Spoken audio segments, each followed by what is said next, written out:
are watching Germantown Municipal Television, your source for everything Germantown.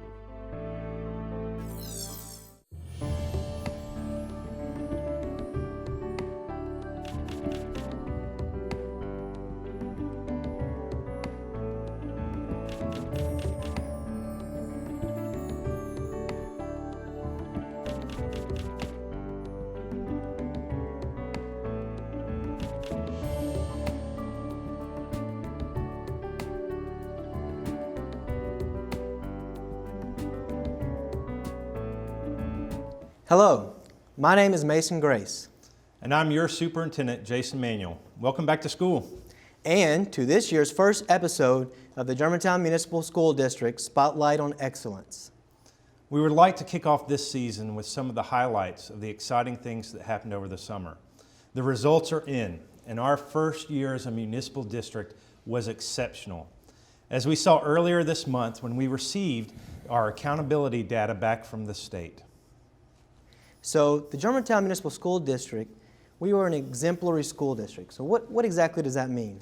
Well, I'm excited because we're only one of 12 districts in the state that received that designation from the state.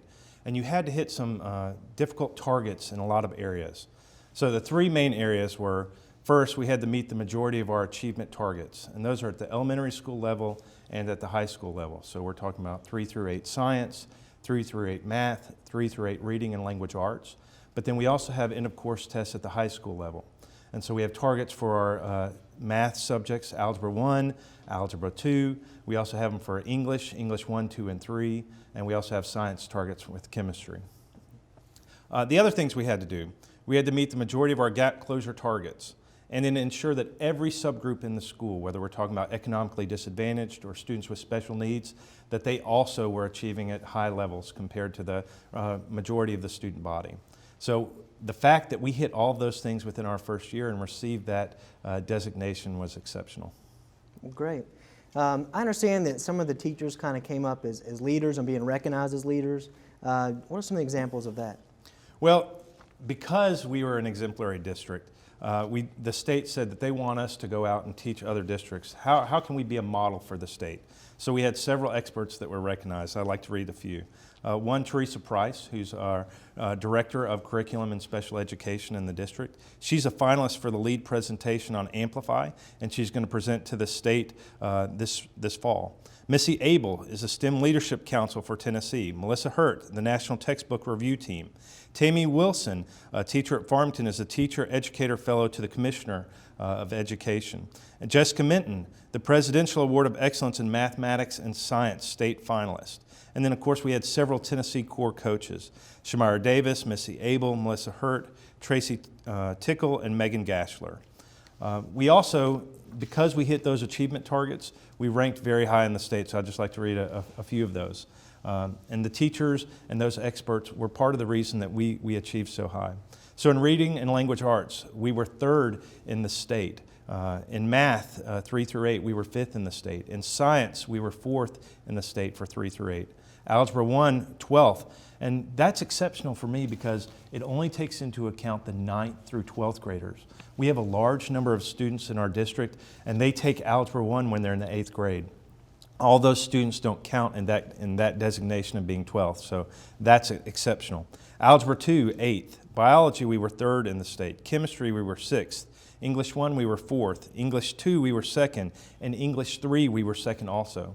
And I'm proud of the 2nd designation in English 3 because once again we have a large number of students, 143, who chose not to take the standard English 3. They're taking AP English, and their scores don't count in that state evaluation.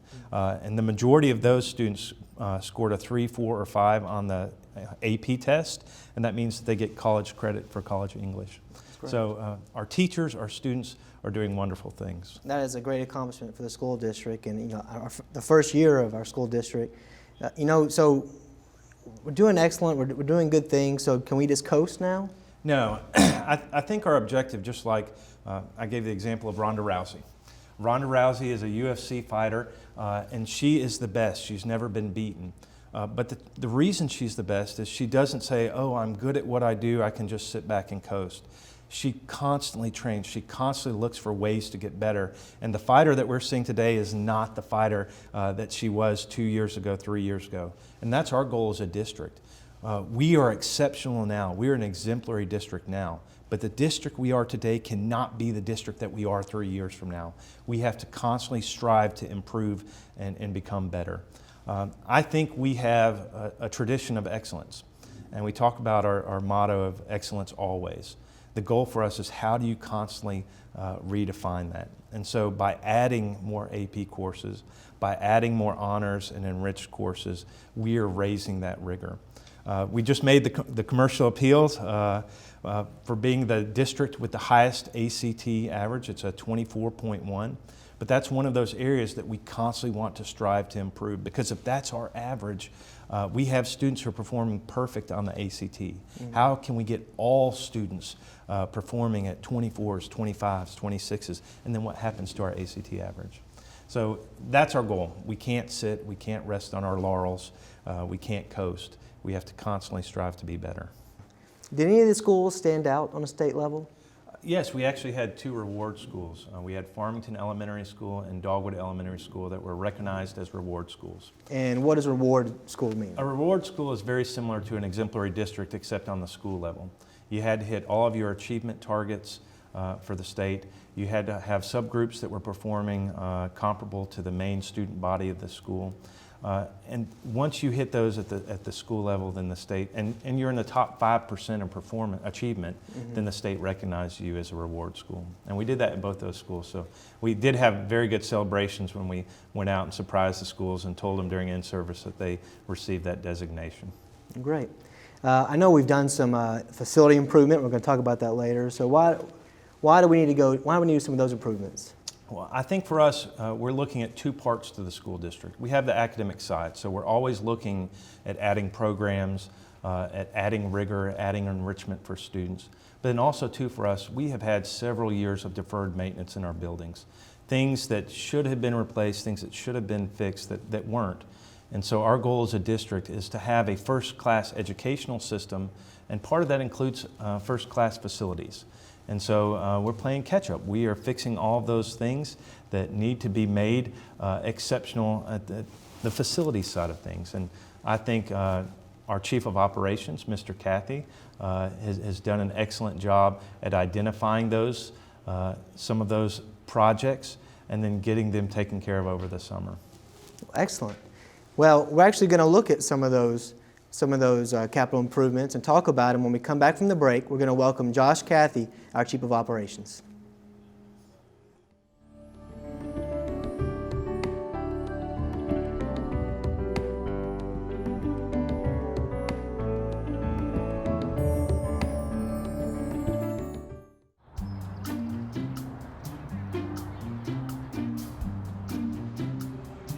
Don't worry, 74 people were picked before me in the NFL draft. To fight childhood obesity, United Way and the NFL are helping kids play at least 60 minutes a day. Okay, time for the team obstacle course. Yay! What this place needs is more healthy kids. To get involved or donate, go to unitedway.org/play60. Now I get it. I think someone at my friend's school has this thing called autism. My friend's brother's son has autism. My neighbor's son has autism. My son has autism. Autism is getting closer to home. Today, 1 in 68 children is diagnosed with autism. That's about a 30% increase in 2 years. Learn more at autismspeaks.org/signs. You are watching Germantown Municipal Television, your source for everything Germantown. Welcome back. I am Superintendent Jason Manuel. And I am Mason Grace, and you are watching GMSD's Spotlight on Excellence. We are discussing the capital improvements with Josh Cathey, our Chief of Operations for the Germantown Municipal School District. So we had 4 big projects that we completed this summer. Mr. Cathey, tell us about some of those projects. Well, we had the big 4 that we had completed. We had the Farmington Windows project completed, where we replaced all of the exterior windows and exterior glass at Farmington. At Houston Middle School, we put in a new parking lot, and we also put in a new gym floor, and then we had a new energy management system that we put in at Houston High School. So let's talk about Farmington windows. Great. The Farmington window project, the big need, Mr. Prokosky said, these windows aren't keeping anything in or anything out. So we have major concerns about security, pests, energy efficiency. So we went about selecting a window that we really are proud of and think is going to last for many years to come, and they're aesthetically pleasing as well. What was so great about these particular windows? So from a technical standpoint, these windows are triple paned and triple glazed versus the old aluminum single paned windows. These windows are extremely energy efficient, where there's literally a pane on the outside, a pane in the middle, and a pane on the interior. So they are going to be very energy efficient. They're going to hold in cold and hold in heat a lot better. And there's a safety component too. I think there was access issues with the old windows in case there was a fire for students. You did something novel that was different with these windows. What did you do? Well, Farmington's not a sprinklered school, so fire code states that you have to have a second means of egress. So these windows have to open and close. Well, we put the opening and closing on the bottom. There's 3 panes, and we put that part on the bottom so that if you need it as a secondary means of egress, you open it from the bottom and you can literally just crawl out. Oh, wow. So it's safer for students in case there was a fire. Absolutely. So what other projects have we done in the district this summer? You mentioned Houston Middle School. We did, the parking lot project there was one that we did. The original asphalt was there from 1992, had not been paved. So there were potholes, there were safety issues, there was deterioration, there were drainage issues. We addressed all of those with this project and really excited about that as well. And it looks great. And also, I was actually out there today, and I was on that gym floor, and it looks amazing with the black horse in the middle. So tell us about the gym floor. The gym floor is another one that I'm really proud of. Former basketball coach, Yeah. so gym floors are important to me. And so that one is a lot safer for several reasons. Again, from a technical standpoint, you have VCT tile there originally that there is no safety or security with it. It's not safe, it's not secure. This new wood gym floor, it has a layer of cross beams underneath that are wood. Then it has a layer on top of it that's wood, and then it has the top, which is what you see, which is, it's aesthetically pleasing, but really you've got 3 layers of wood between that kid that hits the floor and what they're absorbing. It's nice. So how did you choose the Houston Middle parking lot project? I think students at Houston High School and parents at Houston High School say, there are potholes at this school also. How do we choose which one? And there definitely are.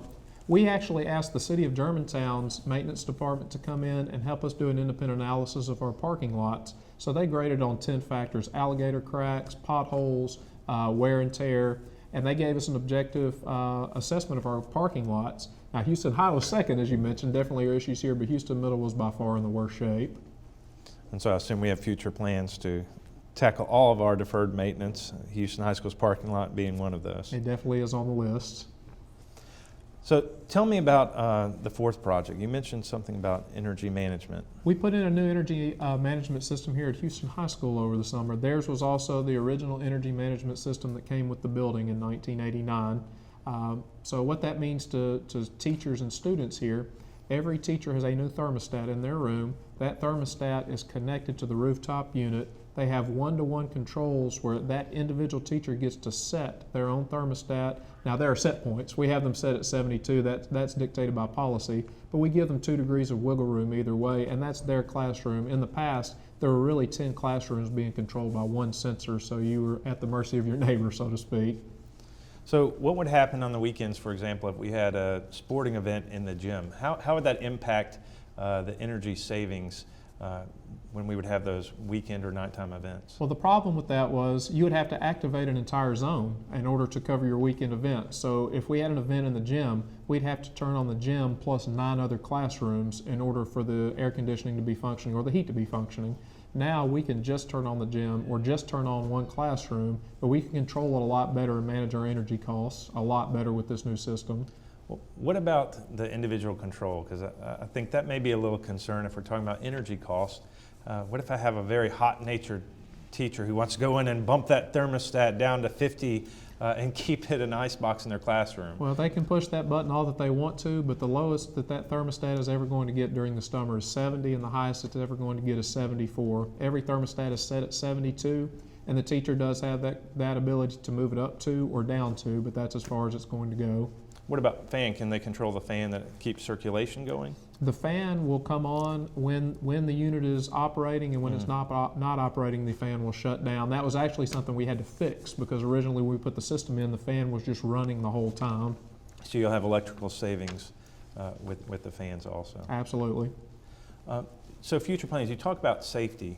Why would we start at Houston Middle School's gym floor versus Farmington or Dogwood? Because I don't want parents to think, oh my goodness, my child is on a hard floor and they're not safe. And that's a great question, and my goal eventually would be to get a hardwood floor down in every one of our gyms. So to answer your question, VCT tile is not unsafe, but hardwood floors are safer. Okay. But yeah, so it's not that they're not on an unsafe floor, but hardwood is safer. Is there a difference between the types of activities that are happening in an elementary school gym class versus a middle school gym class? Well, absolutely, and Houston Middle School, in addition to the differences in gym classes, you've got our TSSAA basketball teams that compete on that floor, and that's important to us as well, our athletics. So, we've been neglected for a while. I think there have been years where there's been deferred maintenance that hasn't been taken care of. How are we going to tackle those, and do you have other future projects that we want to hit?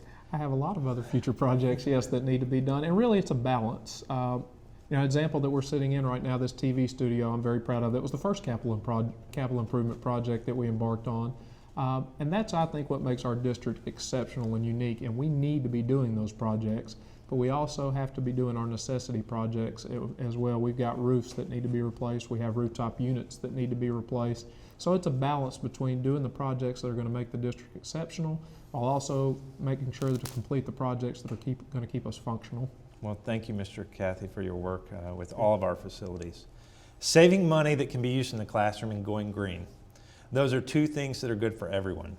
When we return, we'll hear the triumphant story of the summer's most exciting addition, the artificial turf field at Houston High School.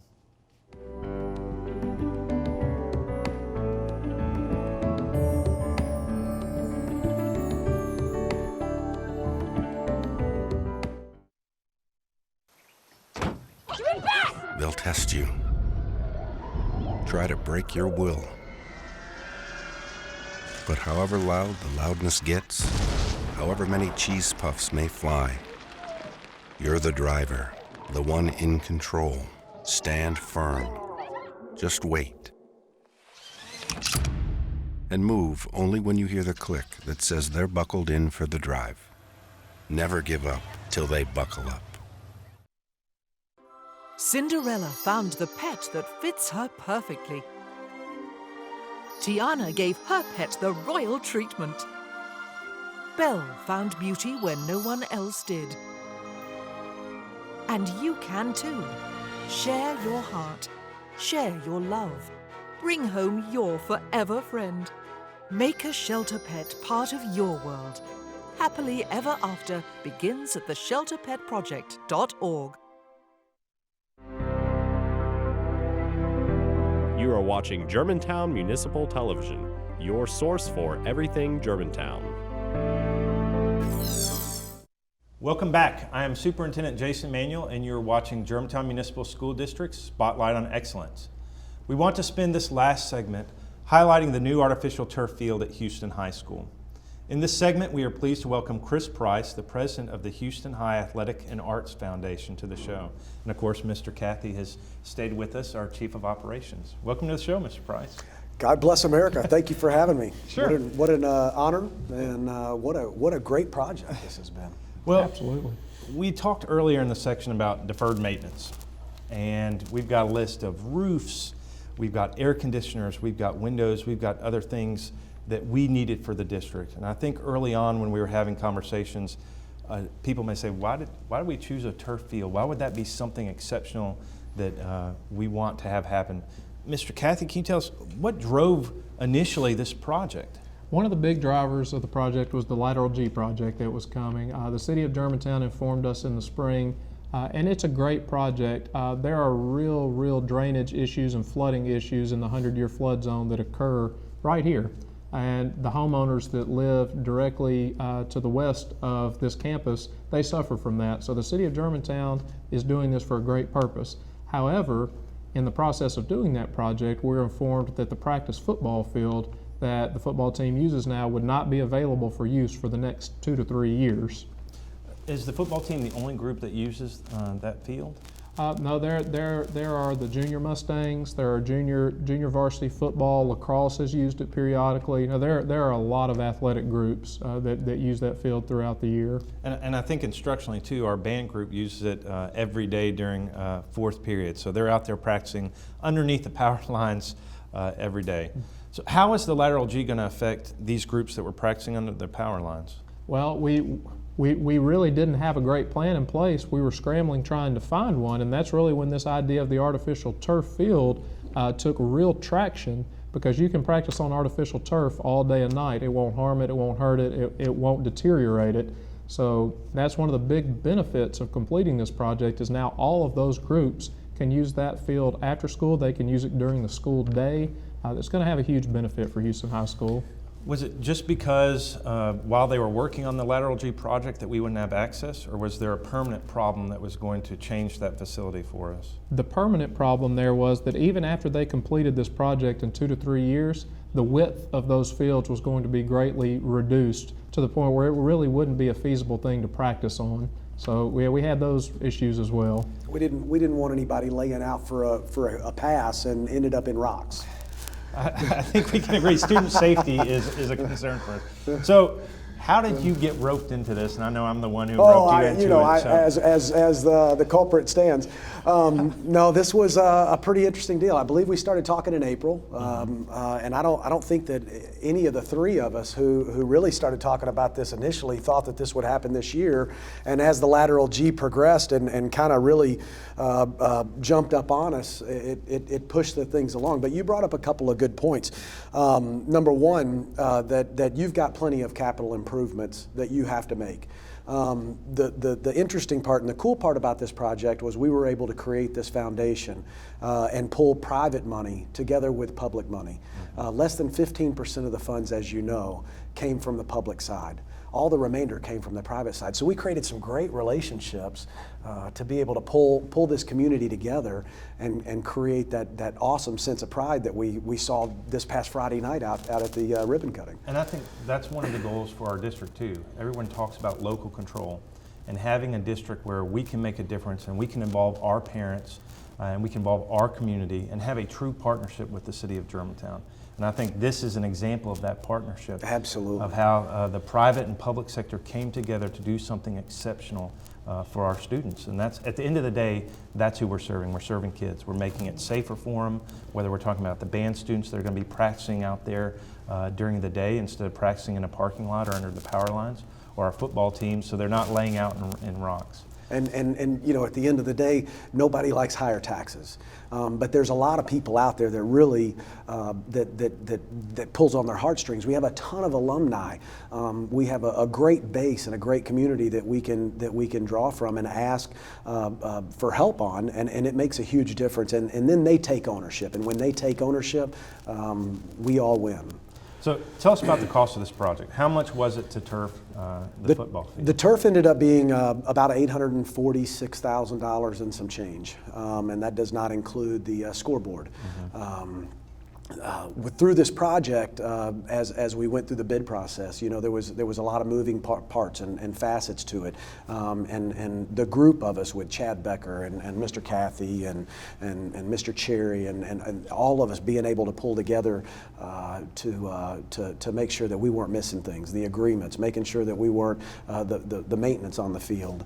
I think all those things definitely came into play, and I think from a cost standpoint too, I think it'll definitely save funds out of your budget from having to upkeep a field and all that good stuff too. But it was outstanding. Well, tell us about the foundation structure. Okay.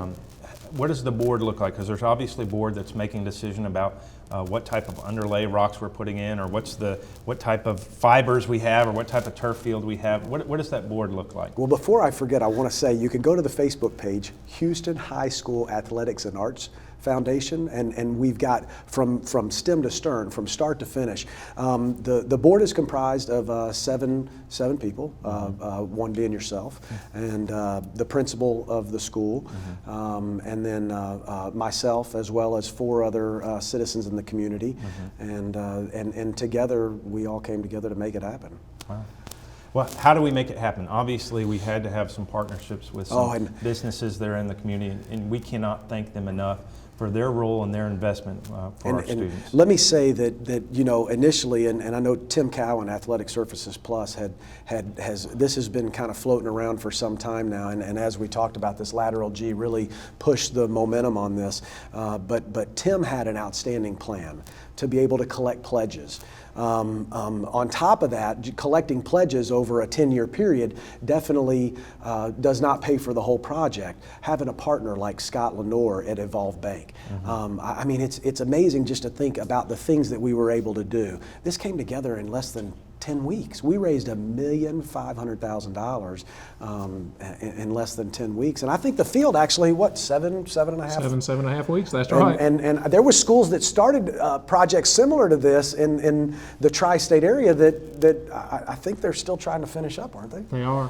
So, and I think District Athletic Director Chad Becker was also Tim Cowan's partner in crime of how they put all this foundation together, how they structured this to make sure that this was an exceptional program done in a short period of time. Absolutely. Without Chad Becker, it would not have happened. I mean, he was definitely pushing and going out and meeting with private donors during the day, because we all have full-time jobs. It makes it very difficult. I've been a part of nonprofits for 15 plus years now, but this is the absolute most amazing one that I've been a part of. Well, talk about some of those donors, some of those people who stepped up. So if you just kind of start with our stadium sponsor, Landers Ford, Mr. Kent Ritchie and Janice Ritchie, Don and Olive Kitchens, great community supporters already. You see their names out there on a lot of big programs, the FedEx St. Jude golf tournament, 220 cars that they lend every year. Principal Toyota, who is a group based out of Texas that does a lot of community projects across from Texas to Nashville. And that's actually Principal Toyota Field now. It's Principal Toyota Field, so that's our field sponsor. And Todd Lochner, the general manager, has been very, very willing and able and very helpful.